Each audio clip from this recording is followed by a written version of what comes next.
Hey everybody, Who's Your Jedi here with another review for you. This time we're talking episode 4 of season 2 of Marvel's Agents of S.H.I.E.L.D. called A Hen in the Wolfhouse. Now the title of this episode obviously refers to the new major character that we're introduced to in this episode, and that's Bobbi Morse, whose counterpart in the comics is the Avenger called Mockingbird. Now, Mockingbird's a pretty interesting character. She was been a S.H.I.E.L.D. agent. She was the co-founder of the West Coast Avengers, and she's also well known for being Hawkeye's ex-wife.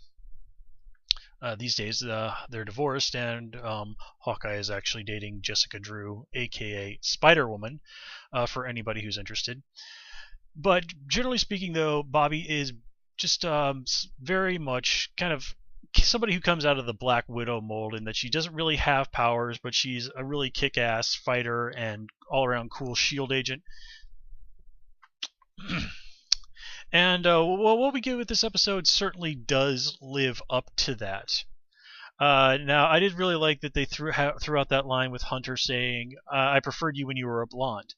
In the comics, Bobbi is generally shown to be a blonde, although people who know the lore of the comics a little bit better than I do have pointed out, in her first appearance, she actually did have brown hair and wore this jacket with really big old buttons, very reminiscent of what it is that we're seeing here.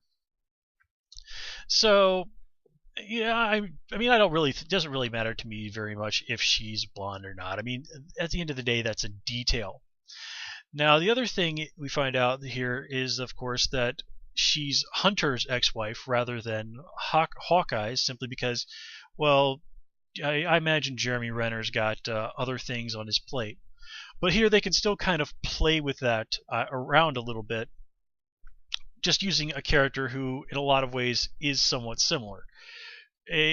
Hunter really does sort of play up sort of the roguish, more, I guess, blue-collar aspects of Hawkeye, while still being his own character.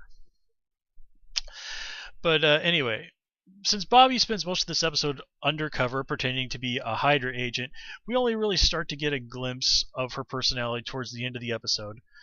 But we are shown that she is an extremely capable fighter, and I really do love that on S.H.I.E.L.D. the two most badass ass-kicking characters are ladies, which is really definitely a very, very nice change of pace for things.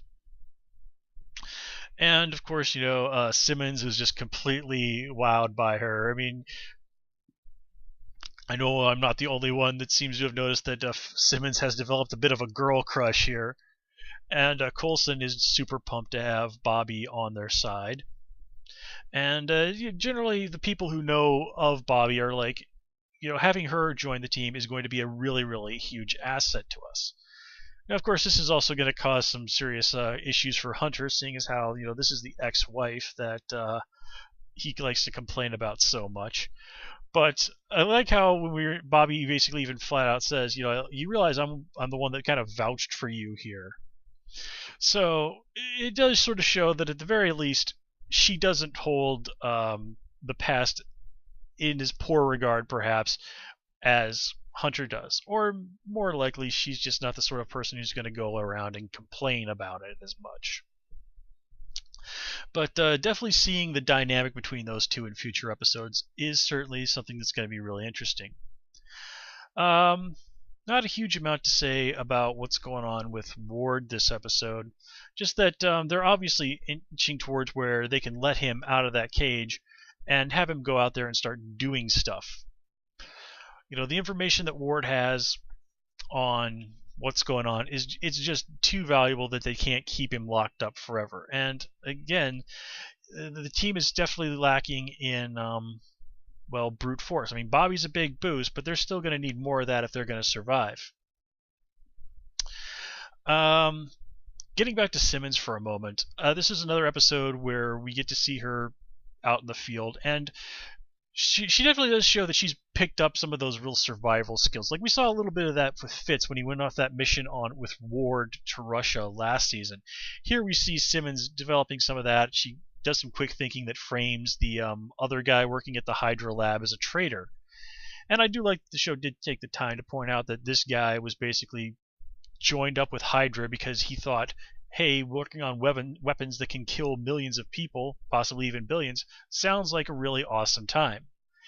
And this really does, in a way, highlight the diversity of motivation within Hydra. We've seen people who are working for Hydra because Hydra has taken their loved ones hostage and is forcing them to do it. We see people like the lab geek guy who are just here because it's like, hey, this gives me the freedom to do stuff that I would never be able to get away with doing under normal circumstances due to basic morality. I mean, really, at the end of the day, he's just an opportunist who's going the way the wind blows. And there are always going to be people like this, people who don't really care about whatever the agenda really is, so long as it puts them in a position of authority or power or gives them wealth or whatever. And then there are the people who generally believe in Hydra's mantra of, maintaining fascistic control over everybody for the good of humanity or, whatever. Also, that time we spent with Simmons actually allowed them to make a reference to when they refer to like something called Bessie. This is actually referring to a character from the comics called Hell Cow, and I had never even heard of this character, but somebody had, and this is basically a cow that was turned into a vampire by Count Dracula and fought Howard the Duck. Yeah, comics are sometimes pretty bonkers. And you just look at that and you think, like, man, somebody who writes for this show like stumbled across this character somewhere and they're like, oh, I gotta find some way to work this character into the show. I mean, I really wonder if the S.H.I.E.L.D. writers aren't like having a list of like goofy and weird characters that they're going to try and sneak references into here on the show. I mean, we've actually already had the Griffin reference. I keep expecting them to like reference somebody like the Hypno Hustler or Ruby Thursday or Dr. Bong if they're going to keep going with Howard the Duck characters. Although to be completely fair, Dr. Bong actually was Deadpool's psychologist for a while, and yeah, he actually once laid a pretty humiliating smackdown on Shadowcat, which was absolutely hilarious. But yeah. Getting a little bit back on track a little bit more. No, let me divert back. That issue was also the one where Deadpool sneakingly referred to Kitty Pryde as a prostitute. And yeah, I'm sorry, but that's one of my all-time favorite issues of Deadpool, so forgive me for indulging there a little bit. But anyway, getting back to what's going on with our characters. Now, Fitz was a really interesting situation here. Simmons finally comes back, and Fitz is oddly cool to the whole situation. Kind of, before we would have expected him to be absolutely overjoyed. But this whole situation with seeing Simmons in his head and realizing that he's a hallucination have really kind of forced Fitz to go out there and see what he can do on his own, even as messed up as his mind currently is. And he's learned, even though I might be in some ways better when Simmons is around, I can still be okay when she's gone. I don't need her in order to function, to do my job. And then there's the whole thing of just that really awkward situation of him basically telling her that he loved her right before things really went to hell.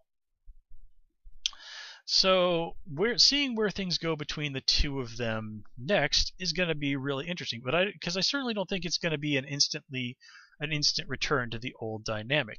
That's simply not possible. So let's see. Let's keep going through the agents. Not a huge amount to say about Mac. Just that he seems to be a good friend of Bobby's, and Fitz thinks that he's a good-looking dude. Make of that what you will. Nothing really particular to say about May this episode. She's there just being the hard ass, and that's just doing her job. Now, here is where we finally get some serious confrontation between Skye and Coulson. And I like that Coulson does have a legitimate reason other than we were trying to protect you for keeping this information from S.H.I.E.L.D. S.H.I.E.L.D. was basically kind of the control case. So that makes Coulson's actions a little bit more reasonable, a little bit more justifiable. And it certainly was interesting to see Coulson really put the boot down on S.H.I.E.L.D. at the very beginning of this episode, saying like, look, if you challenge my authority again, we're going to have a very different conversation. And, that's not something that Coulson really wants to do, but it's certainly something that as director he's going to have to do.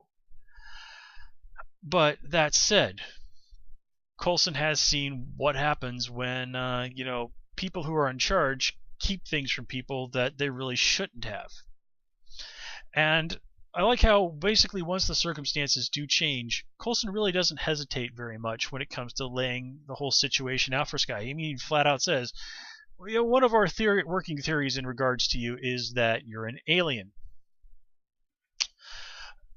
And, of course, S.H.I.E.L.D. is immediately put off by that, but she seems to sort of comes to terms with the idea a little bit later on. Although it was interesting that when she talks about, where she was found in that village in China, she refers to it as her parents' village. I guess for some reason she thought that her parents lived there. But, it's sort of this little thing like, well, how do you know your parents just weren't passing through that place when it was attacked? How do you know that they have any sort of real connection to some little village out in the middle of nowhere in China? But, again, I think that's just sort of the sake of brevity at work there rather than anything that's meant to be a commentary on the racial situation or whatever. Let's see. Anything else? Well, of course, the situation is also where S.H.I.E.L.D.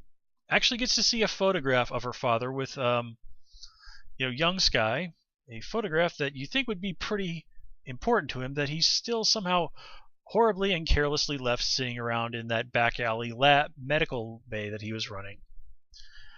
Then again, that also might have been a little bit of a trap, because he did have the time to set up a surveillance camera and was keeping an eye on them. And I want to show you guys something. This is a comic I bought the other week, and it's an ad for Agents of S.H.I.E.L.D. And I really love this ad picture because they have this really creepy ass look picture of S.H.I.E.L.D.'s dad there, looking all Dexter and whatnot with "Father Knows Best." That's really cute. But anyway, S.H.I.E.L.D. sees his handiwork of having murdered all those people and is basically like, "Oh, whoever he is, he's a monster." And of course, S.H.I.E.L.D.'s dad takes that pretty poorly. And this kind of is very reminiscent of what Ward said to S.H.I.E.L.D. last season. Maybe we can be monsters together. So I think they're going to hint that there's some sort of transformation that's probably going to happen somewhere with Ward or S.H.I.E.L.D. or her dad, and it all fits in with the ties that S.H.I.E.L.D.'s dad has to Raina. I mean, remember, Raina's whole thing is, what will I become? And a lot of people theorize that the Diviner, which is apparently the proper name of the obelisk, is going to be a substitute for the Terrigen crystals of the Inhumans. We've talked about before that the Inhumans basically use these crystals to trigger their innate superpowers, basically. And that, well, actually, let me explain it, because this particular comic, Miss Marvel, here. Yeah.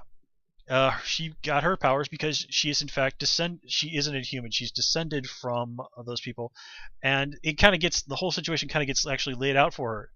And it basically says, and I quote, "Long ago, one of your human ancestors was genetically altered by the Kree, an alien race. That legacy has been passed down through the generations to you. You're Inhuman." Now, again, a lot of people have speculated that a lot of the people with superpowers in the cinematic Marvel universe, because they can't use mutants for at the moment, are going to eventually be revealed to be Inhumans. Incidentally, that's Medusa, Queen of the Inhumans, right up there at the very top of this particular issue. So, again, this really does kind of keep in going in that direction. I don't think we're actually going to hear the word inhuman anytime soon, but I do support this idea simply because it is the most logical explanation that's out there right at the moment. Excuse me a sec. Ugh, got a little bit of water on my chin. So anyway, getting back to Raina. Now she's in an interesting situation where normally we've seen Raina as being a very confident, in control person, and here Raina is just basically scared white by being caught between Whitehall and Sky's dad. I mean, everywhere she turns, she's pretty much screwed if she can't get a hold of either the obelisk or Sky herself. And she tries to bluff Coulson with this, and just sort of coming in there with the old swagger and panache. And I love how Coulson just completely and utters like, "Yeah, I ain't buying this. I'm not going along with anything you say." And then, of course, we find out that the reason he's able to do this is that he has 2 moles in Hydra and not just 1. But seeing Raina so horribly off balance was certainly an interesting situation. And, of course, this all leads to Sky's dad going and basically making an alliance with Dr. Whitehall for the purpose of, let's freaking go out and kill Phil Coulson. And again, I love this because it's not something that I saw happening, and now it just seriously ups the stakes even more. Now the situation is, oh man, the 2 really terrifying bad guys have teamed up, and the good guys are in deep stuff. So yeah, this episode does a lot of really nice job of moving things forward, giving us some really nice character moments, doing a very nice job of introducing Bobbi Morse. She's a really great fighter. She's a funny person. She forms an instant bond with a lot of the team who, in all fairness, did know her from the past. And yeah, all in all, guys, this is just a really solidly executed episode. I had a lot of fun watching it, and I'm really looking forward to what's going to happen next. And let me just think. Anything else I need to talk about? Nope, I think that covers it. So, with that said, folks, please comment, rate, and subscribe. And of course, you can follow me on Twitter at Hoosier Jedi. Until next time, take care and have a good one.